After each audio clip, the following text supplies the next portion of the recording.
Assalamualaikum warahmatullahi wabarakatuh. Salam sejahtera untuk kita semua. Yang terhormat Bapak Devi Muhammad Pauji, SEMM, selaku dosen pengampu pendidikan ilmu ekonomi makro, dan rekan-rekan yang saya banggakan. Puji syukur marilah kita panjatkan kehadirat Allah Subhanahu wa Ta'ala, Tuhan semesta alam. Tak lupa sholawat serta salam semoga tetap tercurahkan pada Nabi Muhammad Sallallahu Alaihi Wasallam. Perkenalkan, kami dari kelompok 7 Manajemen App Universitas Perjuangan Tasikmalaya yang terdiri dari saya, Febi Ferdianti, selaku moderator, Muhammad Mi'raj Oktaviana selaku presentator pertama, dan Vina Marcelina selaku presentator kedua. Di sini kami akan membahas tentang inflasi dan deflasi. Teman-teman, dalam suatu perekonomian di sebuah negara, tentunya tidak asing lagi dengan kenaikan dan penurunan harga. Fenomena ini disebut dengan inflasi dan deflasi. Nah, kalian tahu tidak bagaimana pengaruh inflasi dan deflasi dalam perekonomian? Apakah memberikan dampak positif atau malah memberikan dampak negatif? Nah, sebelumnya kita harus tahu dulu apa itu inflasi dan apa itu deflasi. Nah, teman-teman, apa itu inflasi? Inflasi merupakan keadaan perekonomian di suatu negara yang cenderung mengalami kenaikan harga-harga barang dan jasa dalam kurun waktu yang lumayan panjang atau kontinu. Nah, sebaliknya, jika inflasi merupakan kenaikan harga barang secara terus-menerus, maka deflasi merupakan keadaan perekonomian di suatu negara yang cenderung mengalami penurunan secara terus-menerus dalam suatu periode. Nah, untuk lebih lanjut, agar lebih jelas, mari kita simak materi berikut. Materi pertama, kita akan membahas mengenai inflasi. Tentunya akan dipaparkan secara lebih detail oleh Muhammad Mi'raj Oktaviana. Sebelumnya saya akan berterima kasih kepada Febi selaku moderator, dan sekarang saya akan menjelaskan pengertian dari inflasi. Inflasi adalah suatu keadaan perekonomian di suatu negara di mana terjadinya kecenderungan kenaikan harga-harga barang dan jasa secara umum dalam waktu yang panjang. Inflasi juga terbagi menjadi 3 jenis, yaitu inflasi berdasarkan tingkat keparahannya, berdasarkan penyebabnya, dan berdasarkan sumbernya. Inflasi berdasarkan tingkat keparahannya dibagi menjadi 4 bagian, yaitu inflasi ringan, inflasi sedang, inflasi berat, dan inflasi sangat berat. Dan inflasi berdasarkan penyebabnya terbagi menjadi 3, yaitu demand pull inflation, cost push inflation, dan bottleneck inflation. Lalu berdasarkan sumbernya terbagi menjadi 2, yaitu domestic inflation dan imported inflation. Terjadinya inflasi bisa disebabkan oleh beberapa faktor seperti permintaan, meningkatnya biaya produksi, maupun jumlah uang yang beredar. Yang pertama, tingginya permintaan. Kenaikan harga-harga ini disebabkan karena ketersediaan barang yang tidak sepadan dengan tingginya permintaan. Lalu yang kedua, meningkatnya biaya produksi. Apabila sektor produksi naik seperti bahan baku atau gaji pegawai, maka produsen akan menaikkan harga supaya pendapatan keuntungan dan kegiatan produksi bisa berlanjut terus dalam jangka panjang. Lalu yang ketiga, jumlah uang yang beredar. Peredaran uang yang tinggi di masyarakat juga bisa menyebabkan terjadinya inflasi. Hal ini dikarenakan ketika jumlah uang di masyarakat meningkat, maka harga barang akan ikut mengalami kenaikan. Dampak inflasi ada 3, yaitu yang pertama, nilai uang turun. Adanya kenaikan harga pada berbagai barang kebutuhan masyarakat menyebabkan nilai uang menjadi turun dari sebelumnya. Lalu yang kedua, menurunnya minat menabung. Orang jadi berpikir lagi untuk menabung karena uang yang disisihkan tentu jauh berkurang dibanding saat tidak terjadi inflasi. Yang ketiga, kekacauan ekonomi. Harga tinggi dapat memicu produsen untuk menimbun faktor produksi atau barang yang dibutuhkan, sehingga harga barang akan semakin tinggi lagi. Cara mengatasi inflasi ada 3, yaitu yang pertama, dengan kebijakan moneter. Kebijakan ini bertujuan untuk menjaga stabilitas ekonomi dengan langkah-langkah yang fokus di bidang keuangan. Terdapat 3 wujud kebijakan moneter yaitu penetapan persediaan kas, diskon, dan operasi pasar terbuka. Lalu kebijakan fiskal.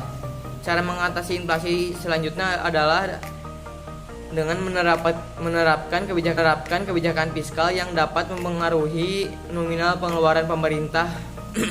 Kebijakan ini dapat berbentuk dengan dua kegiatan, yaitu menghemat pengeluaran pemerintah dan menaikkan tarif pajak. Lalu yang ketiga, kebijakan lainnya. Dua metode tersebut adalah menambah jumlah barang di pasar dan menetapkan harga batas atas. Mungkin cukup sekian dari saya. Mohon maaf bila ada kesalahan.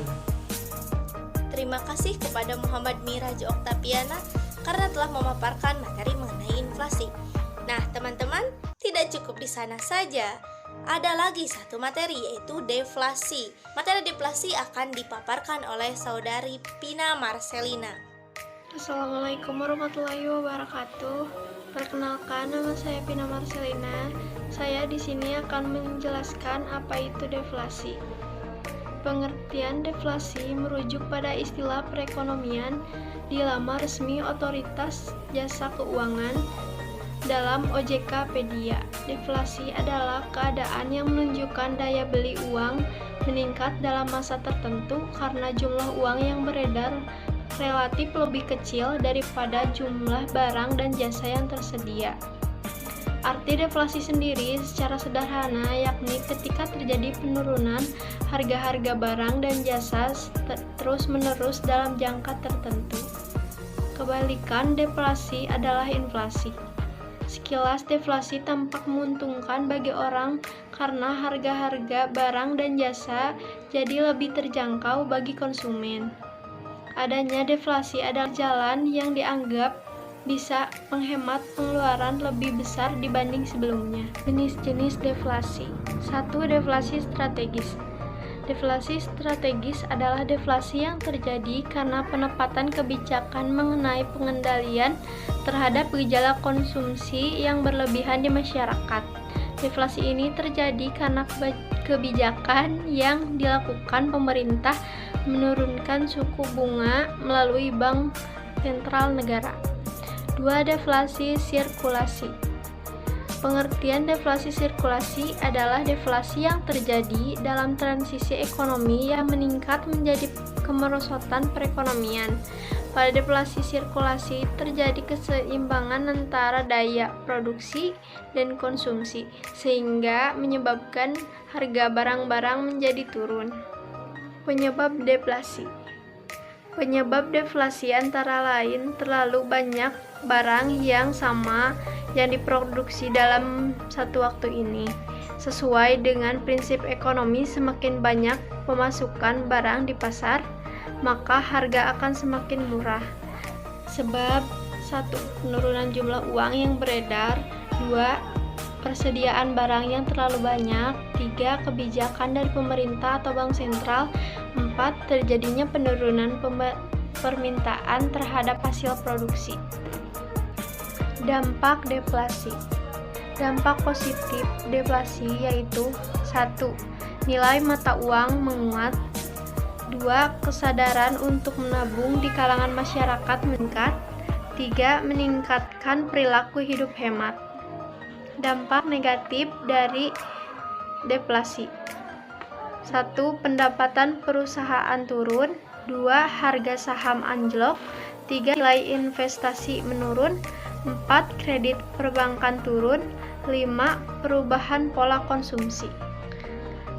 Cara mengatasi deflasi. 1. Menerapkan kebijakan moneter. Peningkatan nilai upah kerja akan membuat daya beli masyarakat meningkat sehingga bisa membuat perekonomian menjadi lebih baik kondisi ekonominya. 2. Menerapkan kebijakan fiskal. Dengan menerapkan kebijakan fiskal yang bertujuan menambah jumlah uang yang beredar dalam masyarakat. 3. Menaikkan nilai upah kerja. Peningkatan nilai upah kerja akan membuat daya beli masyarakat meningkat sehingga bisa membuat perekonomian menjadi lebih baik. 4. Menurunnya suku bunga pinjaman perusahaan. 5. Menurunkannya biaya pajak. Sekian dari saya. Wassalamualaikum warahmatullahi wabarakatuh. Terima kasih kepada Saudari Pina Marcelina atas pemaparan materinya. Nah, teman-teman, jadi kesimpulannya, inflasi merupakan suatu kenaikan harga barang secara terus-menerus dalam periode tertentu. Sedangkan deflasi merupakan penurunan harga yang secara terus-menerus dalam periode tertentu. Nah, tentunya kita tidak perlu khawatir lagi mengenai inflasi dan deflasi karena pemerintah juga selalu mengeluarkan kebijakannya seperti kebijakan fiskal dan moneter. Tapi kita juga selaku warga harus semangat dan ikut andil dalam menjaga perekonomian negara. Mungkin cukup sekian pemaparan materi inflasi dan deflasi dari kelompok kami. Mohon maaf apabila ada kesalahan. Terima kasih. Wassalamualaikum warahmatullahi wabarakatuh.